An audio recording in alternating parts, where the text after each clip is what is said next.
Welcome back, friends, and get ready to listen as Rupert reads Ned Whitaker, House Coyote, written by Chad Lee. Chapter 2, Simply Magical Transports. Ned had insisted on taking the wand that his uncle Nikolai gave him, despite everyone's objections. It didn't do anything since it spun and shot sparks the first time he got it. Ned needed to use up all the oil from one wand polishing kit and most of the varnish before the wand looked nice. His father told him that it almost looked like new, but refused to pick it up. The wand was packed up, and Ned was told to take Nook's wand too, which was put in a different box.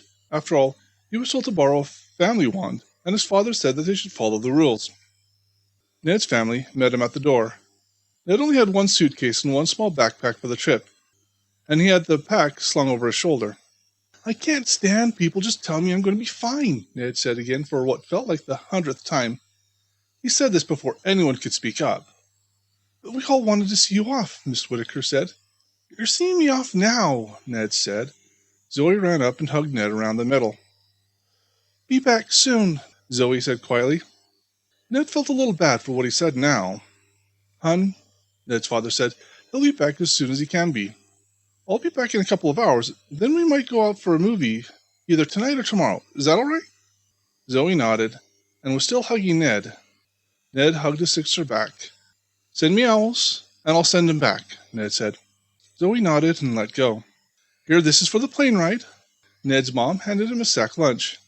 Ned put it in the pack with the rest of his items he was taking, including both wands and some candy he had left over from his birthday. "As long as the plane leaves on time, you should be there around 3, Benjamin said helpfully. "It never takes too long to get to school," Nook added. "Come on," Ned's father urged Ned and walked to the car. Ned got snatched up one last time by his mother and kissed on the cheek. Ned had to push her off before he was able to get into the car. "Bye, I'll see you in a week, maybe earlier," Ned said, as he pulled on the seatbelt in his car. His father got into the driver's seat of the car and tapped his wand on the dash. The car started and rumbled off. Ned opened his pack and looked through it to find the dry heart's wand. Ned was happy with how it looked. Ned's father called the Bureau of Magic a few days earlier, and after talking for a long time, decided that Ned could take the wand. They found out that the camp was going to have a wand inspector to verify if the wands worked. Apparently, the wand was sometimes the reason a person was thought to be non-magical. Ned was told that some family wands were passed down when a family member died, but that wand might just flat out refuse to work for the person it was given to. In some cases, the core might have died, or might not be even real in the first place. The car bumped along with minimal directions from his father. It had been bewitched with multiple charms to allow it to drive to certain locations with almost no need to steer. But that meant that, occasionally, the car will try and drive along a different road or cut across fields, and you need to give it a firm pull on the wheel to keep it on the road you want it to be on. It usually gave you a sad horn blow when you didn't let it go the way it wanted. Ned clutched the wand's handle tightly. For some reason, it was the only thing that had been comforting him at all. Well, that and reading the spells from 1,000 Spells You Will Not Learn in School. Ned ran through the spells in his mind. Aquamenti. Aloha Mora. Then blank. He couldn't think of any more. Ned was so busy trying to think of spells that he hardly noticed that they were pulling up into the small airport. The sudden crunch of gravel under his tires was what pulled Ned out of his thoughts. The airport was used mostly for private flights, but it did have some commercial flights too. It only had a few runways, but it had quite a few buildings around it. Ned had been there before when they took Nook and Benjamin so they could go to school. Ned looked out the window as his father parked near the northernmost building. Ned could see that there were several other people with their kids, and Ned guessed that some of these people were here for the camp as well. "Okay, Ned," Ned's father said. "Let's get you on that plane." Ned's dad pulled the handbrake and got out of the car. Ned stared out the window looking at the building. "Ned?" his father stated. "Is everything okay?" "What if I'm not magical?" Ned asked softly. "You'll always be our son, magic or not. We'll support you whatever happens," Ned's father said softly. "Now, come on." Ned followed his father, who had already hoisted the suitcase out of the trunk. Most of the people had already found their way inside. "I'm terribly sorry," a frantic mother said. "My son got this weird letter, and I can't seem to find the place we're supposed to go." She was dressed in a floral gown that was ripped a little on the hem, and next to her was a boy with black hair or seemingly black hair, who clutched a large duffel bag. Ned's father looked over the paper, and it said that they needed to go to Simply Magical Transports as well. Oh, yes, we're headed there too. Just follow us, Ned's father said. They walked inside and passed the normal flight check-in spot and walked to a shop called Simply Magical Massage. Okay, now watch carefully. Ned's father took 16 steps north of the door along the wall, turned on his right heel to face the wall, and walked forward through the side of the building. The boy's mother yelled. Mr. Whittaker walked seemingly through the wall. I can't do that, she said, pointing at the place Mr. Whittaker disappeared. Don't worry, Ned said. As long as you take 16 steps along the wall, then turn on your right heel and walk forward, you'll go through fine. You can always try again if it doesn't work the first time. Best to start with your left foot so you end on your right foot. The mother said uncertainly. I'll try, the boy said. He stood near where Ned's father stood and took 16 steps from the door, turned on his right heel, and walked forward with his eyes closed before he hit the wall, but passed through. Go ahead, Ned said, politely motioning towards the door. I'll wait to make sure you get through. Yes, of course. It's just this is all so different than what I'm used to, she said quickly. She stepped next to the door and took 16 steps north, then turned towards the building on her right heel and closed her eyes. She walked forward. Ned saw that she held her breath and braced for impact. Once she vanished, Ned followed suit. As Ned passed beyond the wall, he was able to join the rest of them, and his father waved a few steps ahead. The building was smaller than you might expect, but there were 3 planes, if you could call them planes, one with its door open, waiting for passengers.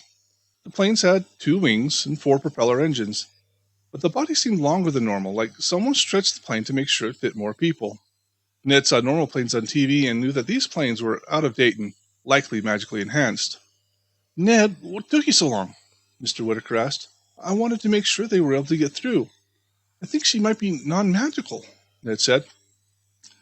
That didn't even cross my mind, Mr. Whittaker said. He turned to the lady and her son. I'm so sorry. I should have been the one to wait for you, not my son. You did receive a letter about the magical camp, right? Oh, yes. She rifled through the purse and pulled out the letter. My husband was a wizard, so I always knew that my son might be one, too. Where's your husband now? Ned's father asked. He died a few years ago, when Justin was about 5 years old, she said, hugging her son. Mom, the boy complained, but he didn't try to push her off. Oh, I'm sorry, Ned's father said quickly. I'm Sabin Whittaker, and this is my son, Ned. Clara Cromwell, and this is my son, Justin, she said. It's just that now, I don't know anything about the wizarding world, and I'm just not sure about what to do sometimes. Yes, I can only imagine, Mr. Whittaker said.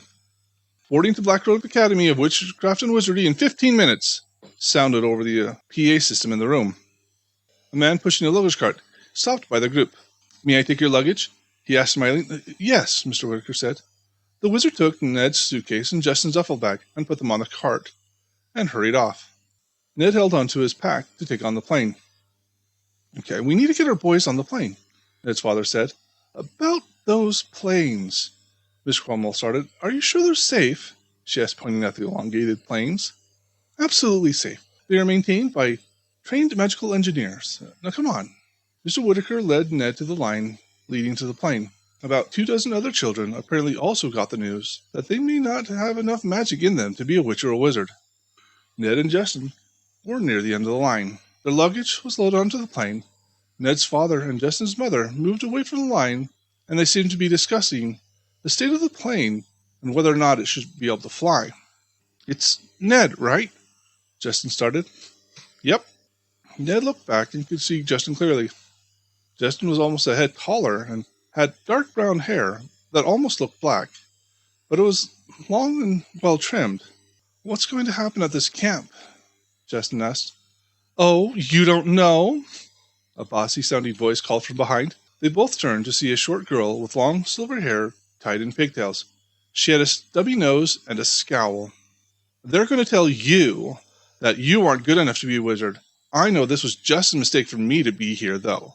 She flicked her silver hair back. Ned turned back to Justin, ignoring the little girl. I don't know.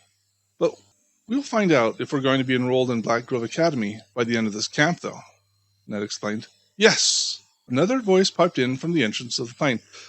This time it's an adult. You are all here because we have not been able to determine, without a doubt, whether you have a magical talent or not. It's not unheard of, but some witches and wizards simply have not had the need to use magic, so the charm used to detect spells from being cast from underage magic users has not been triggered. That, or other means, have not been able to determine your magical ability. He motioned to the door of the plane. Please hurry up, we need to get to the plane before it's ready to leave. Ned saw that the line had moved and hurried to catch up. They climbed the stairs and entered the plane. Chairs had been placed into groups. 2 chairs next to each other facing a table, with 2 other chairs facing the other way. Ned and Justin sat next to each other, and most of the other chairs had been taken, so the bossy little girls sat across from them. Everyone started to talk all at once, but a tall, wide man stood near the front of the plane as the door closed. He clapped his hands, and a loud bang echoed through the plane. He wore a dark green cloak, emerald spectacles, and a turtleneck. Welcome, children, he started. I am Professor Norman Ward. You can call me Mr. Ward or Professor Ward.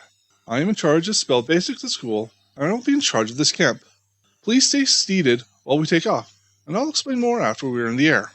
Professor Wood took the seat next to the bossy little girl across from Ned and Justin. The plane's engines all started, and the chairs vibrated slightly as the plane started to move.